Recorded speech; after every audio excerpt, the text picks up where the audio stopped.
So, good morning everyone. I'm Ma'am Agulan, your teacher on Contemporary Arts. So, our topic for today is about Philippine artists and their contribution to contemporary arts. So, let's start. Order of National Artists.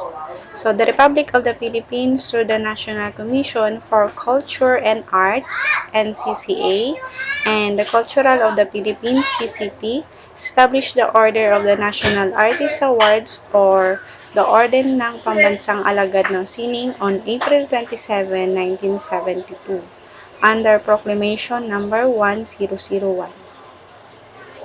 So these awards seeks to give honor to the Filipino individuals with outstanding share in the cultural heritage and cultural identity of the country by means of their valuable efforts and contribution to Philippine arts, especially in the areas of visual arts, dance, music, architecture, design, and allied arts, broadcast and film, theater, and literature. So, national artists and their contribution to particular areas. So, first we have music. So, under music, first we have Antonio R. Buenaventura. So, when we said Antonio R. Buenaventura, his research on and popularized Philippine folk songs and dances in 1935. He wrote songs and musical arrangement based on the folk songs of different groups in the country. He was also the conductor of Philippine Army Band. With his lead, the Philippine Army Band was tagged as the only band that can sound like a symphony orchestra. His noble marches, History of Fantasy, Triumphal March, Echoes of the Past, Second Symphony in E-flat, Ode to Freedom, Echoes from the Philippines. His orchestral music composition, Prelude and Fugue in G minor, Philippine Triumphant, Symphony in C major, Mindanao Sketches, Concert Overture. Then the second one under music, we have Jose MACEDA. His lifelong musical career focused on understanding and popularizing Filipino traditional music. His papers lead to the understanding and appreciation of the ethic and traditional music from the Philippines. His major works, Ugma-Ugma, Pagsamba, Udlot-Udlot, Anggongan, Ugnayan, Arodeng, Ading, Siyasid, Suling-Suling. The third one, we have Lucrecia R. KASILAG. She reinforces the Filipinos' appreciation to music by fusing Western influence to Philippine ethnic music. She was the music director of the Bayanihan Dance Company. She integrated ethnic instrument in her orchestral production, like toccata for percussions and winds, divertissement and concertant, Feliciana de Profondes, and Misang Pilipino. Her other works include Legend of the Sarimanok, Philippines Scenes, Her Son, Ang Pamana, Jose, Sisa, Awit ng mga awit, Sam, Fantasy on a Four-Note Theme, and Is Meets Jazz Ethnica. Then the fourth one, under music areas pa rin po, we have ERNANI J. CUENCO. ERNANI J. CUENCO is one of the remarkable singer, composer, field scorer, and musician. His songs each a mark in the heart of the Filipinos due to his styles of incorporating condiman elements in his ballad love songs. CUENCO was a cellist for 5 years in Manila Symphony Orchestra and a soloist for 2 years in Manila Chamber of Orchestra. He was also a professor at the University of Santo Tomas. His popular works include Bato sa Buhangin, Bunong ng Puso, Kalesa, Gaano Kita Kamahal, Diligin Mo ng Hamog ang Uhaw na Lupa, Nahan, Kahit na Magtiis. For the fifth ones, we have Lucio San Pedro. So, a master composer known for creatively using folk idioms in his musical composition. He extracted the Filipino essence and style from the folk materials and used them in his composition. He produced numerous works like songs, orchestral composition, chamber music, and cantatas. His famous songs, Sa Ugoy ng Duyan, Bulay, orchestral composition, Eastern Cantata, Samahan Kong Bayan. His orchestral works, The Devil Bridge, Malakas at Maganda, Maganda Overture, and Hope and Ambition.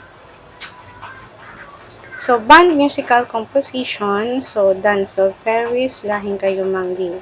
He was the conductor of three bands, namely Band of Angono, Banda Angono Numero 1, and the San Pedro Band of Angono. Next, we have Antonio J. Molina. His notable contribution to the Philippine music is he used folk music in his works. He innovated the Philippine music in his time by using instrument like kulintangan and gambang. Composed more than 300 works, two-thirds was involved orchestral music. His work involved orchestral music.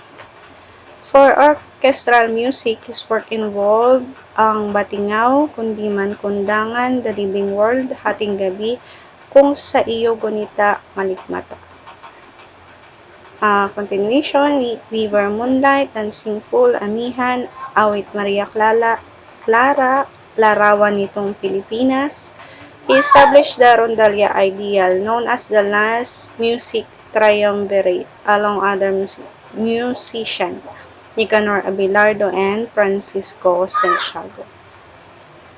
Then next, we have Francisco Feliciano. So, Francisco Feliciano is a musician, composer, teacher, and conductor known for incorporating Asianness in his music. He created unique musical works by transforming. His operas and orchestral works has unique musical language carrying contemporary that uses modal scales. His major works, Sihay sa Kabila ng Paalam La Loba Negra, Pokpok Alimaco, Pamagon, Hirma, Ashin Wings. The next we have Leves Hilario. So plays violin when he was 11. Lyricist and wrote a wide range of songs of different themes. He composed an estimate of 4,000 musical works.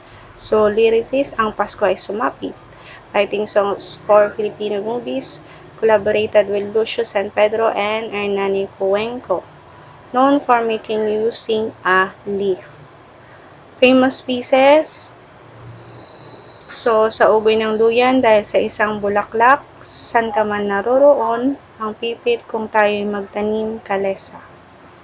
Then next we have Ramon Santos. So highlights Asia's and Philippines' rich artistic tradition and features elements from Western and non-Western areas. He combined Philippine indigenous instruments and vocals or orchestral instrument and other instruments, especially Javanese gamelan. Composed works that interviewed Asian culture, drama, poetry, and dance like his Sandiwaan, Daragang Magayon, Tawo, Awit ni Pulaw. His popular unique composition is The Kulintang. Then next, we have also JOVITA FUENTES. So remarkable Filipina artist known for her portrayal of Sio Sio San in Madame Butterfly by Giacomo Rossini, which was held in Teatro Municipal de Piacenza in Italy. Spain awarded her as the Embajadora de Filipinas as a Madre Patria. She was also the founder of the Artists Guild of the Philippines, which periodically produced the Tour of Operaland. She was an educator of music at the University of Santo Tomas, Conservatory of Music, Santa Isabel College, and College of Holy Spirit. Then next we have also Felipe Padilla de Leon. He is a people's musician for the sentiments and aspirations of the Filipino people in times of war and peace are evident in his musical works. His orchestral music include Mariang Makiling Overture, Roca Encantada. His symphonic works includes Maynila Overture, Orchestra Stoke. His choral music, Payapang Daigdig, Ako ay Pilipino, Bulaklak, Mutya ng Lahi. Then next, we have also Andrea Veneracion. She played a significant part in the development of the Philippine choral music. She was the founder of the world-renowned choral group, the Philippine Madrigal Singers. So the Madrigals contributed to the development of choral literature and movement throughout the Philippines. Then next, we have in the dance area. So under in the dance area, so we have Francisca Reyes Aquino's contribution to contemporary arts. So in 1920s, Francisca Reyes Aquino vigorously researched on the different folk dances of the Philippines, which made her the folk dance pioneer of the country. So her research entitled Philippine Dances and Games. So due to her valuable contribution in the development of Filipino culture, so former President Ramon Magsaysay awarded her the Republic Award of Merit. Then next we have Alice Reyes. So Alice Reyes' contribution to contemporary arts, her major and most significant contribution of the Philippine dance is the development of unique Filipino modern dance idiom. She creatively interviewed Filipino ethnic dance, modern dance, and ballet producing a one-of-a-kind contemporary dance. So some of her major works are Amada, Tales of the Manoyo, Bayanihan Remembered, Ramahari, and At Amaranao Kadiri. Then next we have Yunor Orosa Goquencos. So Goguenco's contribution to contemporary arts, so also known as the Trailblazer, mother of the Philippines theater dance, and dean of Filipino performing art critics. So significantly contributed to progress of the Philippine dance by developing distinct production using balletic, folkloric, and Asian style. So, for over 50 years, she produced various unique and original choreographers. So, Lucrecia Reyes or Urtulas. So, Lucrecia Reyes Urtula's contribution to contemporary arts. So, she studied the country's folk and ethnic dances for 4 decades and developed ethnic choreographies applying her findings. She was the dance director of Bayanihan Philippine Dance Company for 3 decades, who choreographed various dance for the group. So, among her major works are cultural dances, namely Sinkil, Venta, Tagabili, Pagdiwata, and Salisi. Then next, we have Daisy Avellana.